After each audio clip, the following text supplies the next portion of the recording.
ஆண்டவரும் உலக இரட்சகருமாகிய இயேசு கிறிஸ்துவின் ஈடு இணையற்ற நாமத்தினாலே உங்கள் அனைவரையும் அன்போடு வாழ்த்தி வரவேற்றுக் கொள்கின்றேன்.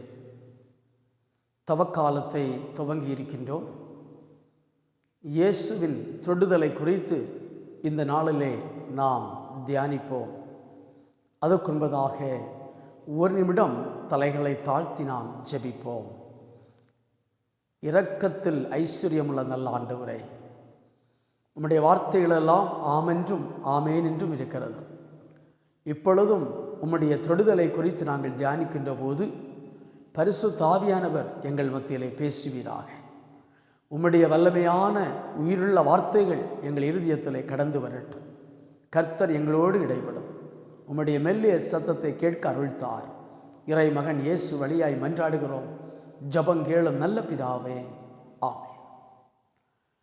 கிறிஸ்து இயேசுவுக்குள் பிரியமானவர்களே, இந்த காலை பொழுதினிலே இயேசுவின் தொடுதலை குறித்து நாம் தியானிக்க இருக்கின்றோம்.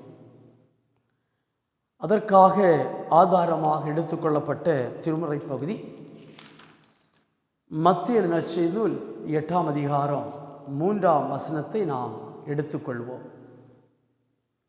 தொடுதல் என்பது உணர்வு மட்டுமல்ல, அது வாழ்வுக்கு தொடர்புடைய செயல். மனிதர்கள் தொடுவார்கள் தங்கள் உணர்வினை வெளிப்படுத்த. ஆண்டவராகிய இயேசு கிறிஸ்துவுடைய தொடுதல் அது சிறப்பான தொடுதலாக இருந்தது. சுயம் சார்ந்த தொடுதல் அல்ல, பிறருக்கு வாழ்வு கொடுத்த தொடுதலாக அமைகின்றது. இன்றைய கிறிஸ்தவ சூழலிலே தொடுதல் என்ற வார்த்தை அதிகமாக பயன்படுத்தப்படுகிறது. குறிப்பாக துருபதேசம் செய்கின்ற மக்கள் கடவுள் தொடுகிறார் என்று சொல்கின்ற வார்த்தையை அதிகமாக பயன்படுத்துவார்கள். ஆனால் ஆண்டவருடைய தொடுதலை குறித்து நாம் தியானிக்கின்ற போது அது மிகவும் ஆழமான சக்தியாக, ஆழமான ஆற்றலாக அமைகின்றது. ஆசிரியர் மாணவனை தொடுவான் என்றால் மாணவனை குறித்த கரிசனை, பெற்றோர் பிள்ளைகளை தொடுவார்கள் என்றால் பிள்ளைகள் மேல் வைத்திருக்கின்ற அன்பு, அதே நேரத்தில் ஆண்டவராகிய இயேசு கிறிஸ்துவுடைய தொடுதல் எல்லாவற்றுக்கும் அப்பாற்பட்டதாக அமைகின்றது. நல்ல தொடுதல், கெட்ட தொடுதல் என்று இருக்கின்றது. நல்ல தொடுதல் மனித வாழ்வை வாழ வைக்கின்றது. தீய தொடுதல் அநேக நேரங்களிலே பலவிதமான தீமையான காரியங்களை வாழ்விலே நடப்பிக்கின்றது.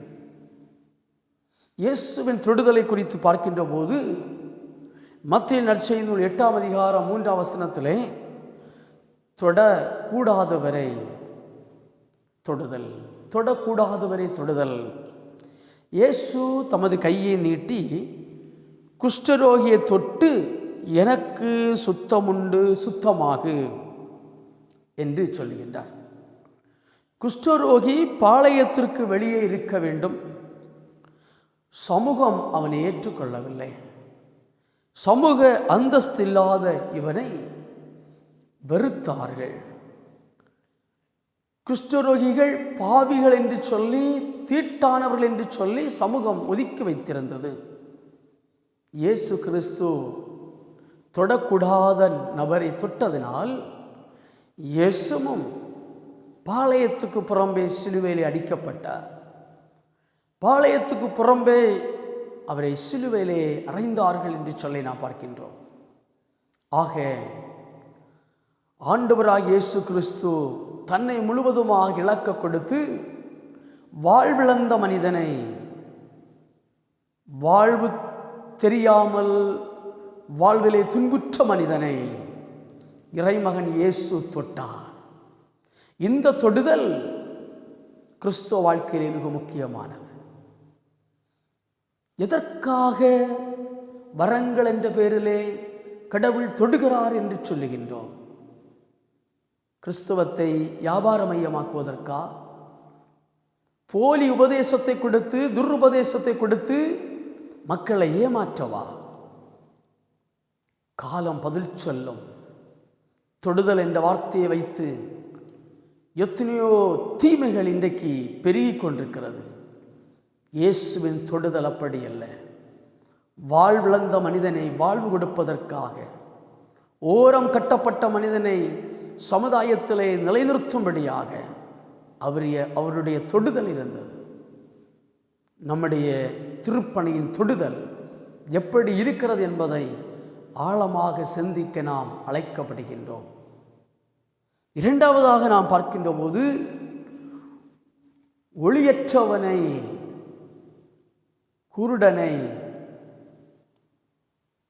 வாழ்வு கொடுப்பதற்காக தொடுகிறார். ஒளியற்றவனை தொடுதல். மத்தேயு 9:29 சொல்கிறது, அவருடைய குருடர்களுடைய கண்களை இயேசு தொட்டு, உங்கள் விசுவாசத்தின்படி கடவுது என்று சொன்னார். குருடர்களுடைய விசுவாசம் ஆண்டவரை தொட வைத்தது. குருடர்கள் சமுதாயத்திலே ஒளிமங்கி வாழ்ந்தார்கள். கண்கள் ஒரு மனிதனுடைய ஒளி விளக்கு. கண்கள் இல்லாவிட்டால் மனிதன் சிறப்பாக வாழ முடியாது. கண்தான் மனிதனுக்கு ஒளியாக இருக்கின்றது. ஆகவே இறைமகன் இயேசு கிறிஸ்து கண் தெரியாத, பார்வையற்ற அல்லது மாற்றுத்திறனாளி என்று சொல்லப்படுகின்ற இந்த குருடர்களை அவர் தொடுகிறார், தொட்டு குணப்படுத்துகிறார். அன்புக்குரியவர்களே, இந்த தொடுதல் வாழ்விலே எல்லாம் இருள் என்று சொல்லுகின்ற மனிதனுக்கு வாழ்வு கொடுக்க தொடுகின்றார். ஆனால் இன்றைக்கு இந்த தொடுதல் எப்படி இருக்கின்றது? உணர்வு ரீதியான தொடுதல். அது மனிதனை வாழ வைக்க வேண்டும். கண் பார்வையற்ற இந்த குருடர்கள் சமுதாயத்திலே வாழ முடியாமல் எங்கும் இருள் என்று சொல்லி வாழ்ந்தவர்கள். இயேசுவை அழைக்கும் போதும், இயேசுவை கூப்பிடும் போதும் இந்த இயேசு யார் என்று இவர்களுக்கு தெரியாது. ஆனால் இயேசு தொடும்போது கண்கள் திறக்கப்பட்டு இயேசுவை கண்டார்கள். இன்றைக்கு நாமும் பாவமாகிய இருளிலே, அறியாமை என்கின்ற இருளிலே குருடர்களாக வாழ்ந்து கொண்டிருக்கிறோம். குருடர்கள் வழிகாட்ட முடியாது. அநேக நேரம் கிறிஸ்தவம் இன்றைக்கு குருடர்களுக்கு வழிகாட்டுகின்ற குருடர்களாக வாழ்ந்து கொண்டிருக்கிறார்கள். எங்கும் இருள், எங்கு பார்த்தாலும் கொலைகள், கொள்ளைகள், எங்கு பார்த்தாலும் சுரண்டல்கள், பதுக்கல்கள், லஞ்சம் பெருக்கெடுத்து ஓடுகின்றது. திருச்சபையில் கூட ஓட்டு போடுவதற்கு ஒரு நபருக்கு 5000 10,000 செலவழிக்கின்றார்கள். இவர்கள் திருச்சபையின் குருடர்கள். இதை பெற்றுக்கொண்ட மக்களும் குருடர்கள். ஏனென்றால் எதற்காக வாக்களிக்கிறோம் என்று சொல்லி தெரியாத குருடர்களாக வாழ்ந்து கொண்டிருக்கின்றார்கள். ஆக இந்த குருட்டுத்தனம் சபையை விட்டு மாற வேண்டும், மக்களிடத்திலிருந்து மாற வேண்டும், விசுவாச குடும்பத்திலிருந்து மாற வேண்டும். அப்பந்தான் நாம் குருடர்களாக அல்ல, இயேசுவை காண்கின்ற ஒளியுள்ள மக்களாக வாழ்வோம். அல்ல என்று சொன்னால் குருடர்களாக தான் வாழ்கிறோம். இதனால் எந்த பயனும் நமக்கு இல்லை.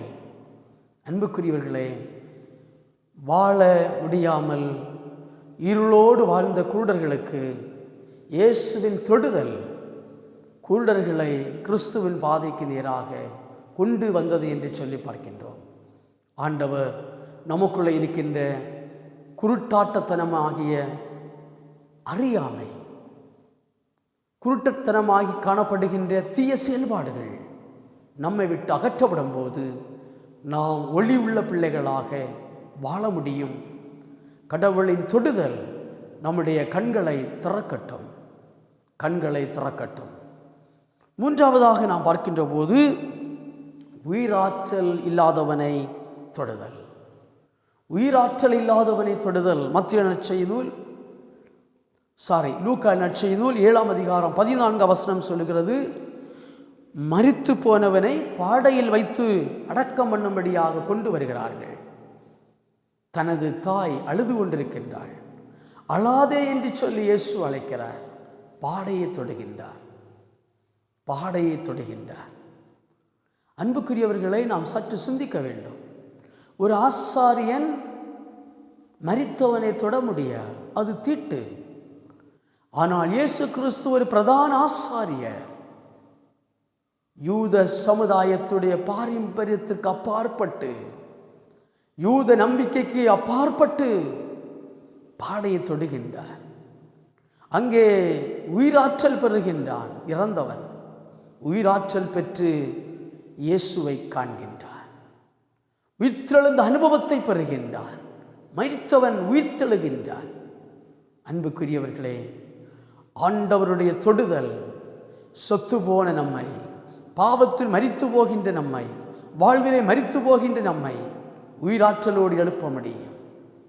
ஆகவே இயேசு கிறிஸ்து இந்த உலகத்திலே மரணத்தை ருசி பார்த்தார். 3ஆம் நாள் உயிர்த்தெழுந்தார்.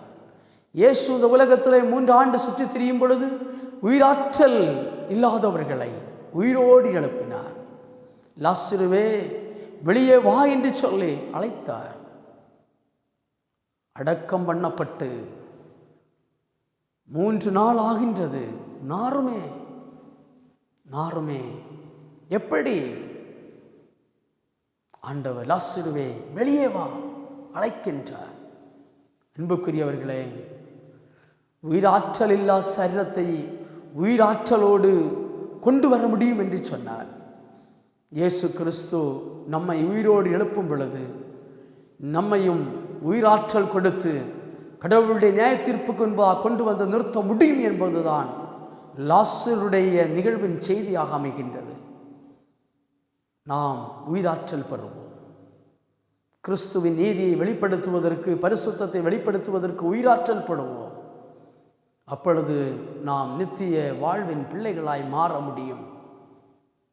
நிறைவாக நாம் பார்க்கின்ற போது ஏற்றுக்கொள்ள மனதில்லாதவர்களை தொடுதல். ஏற்றுக்கொள்வதற்கு அல்லது ஏற்க மறுப்போரை இயேசு அண்டையிலே வருவதற்கு தொடுதல். திருமறையிலே மார்க்கு நற்செய்தி 10ஆம் அதிகாரம் 13ஆம் வசனம் சொல்லுகின்றது, சிறு பிள்ளைகள் இயேசுவை நாடி வருகின்றார்கள், சீடர்கள் அதட்டுகின்றார்கள். நீங்கள் மேலுள்ள அந்த பகுதியை படிக்கின்ற போது அங்கே இயேசு கிறிஸ்து ஒரே திருமணத்தை குறித்து வலியுறுத்துகின்றார். 2வது திருமணம் விபச்சாரம் என்று சொல்லி வலியுறுத்துகின்றார். அந்த சூழலிலே தான் பிள்ளைகள் வருகின்றார்கள், சீடர்கள் அதட்டுகின்றார்கள், குடும்ப வாழ்வின் மேன்மையை சொல்லுகின்றார்கள். அதட்டாதிருங்கள், அவர்களை ஏற்றுக்கொள்ளுங்கள்.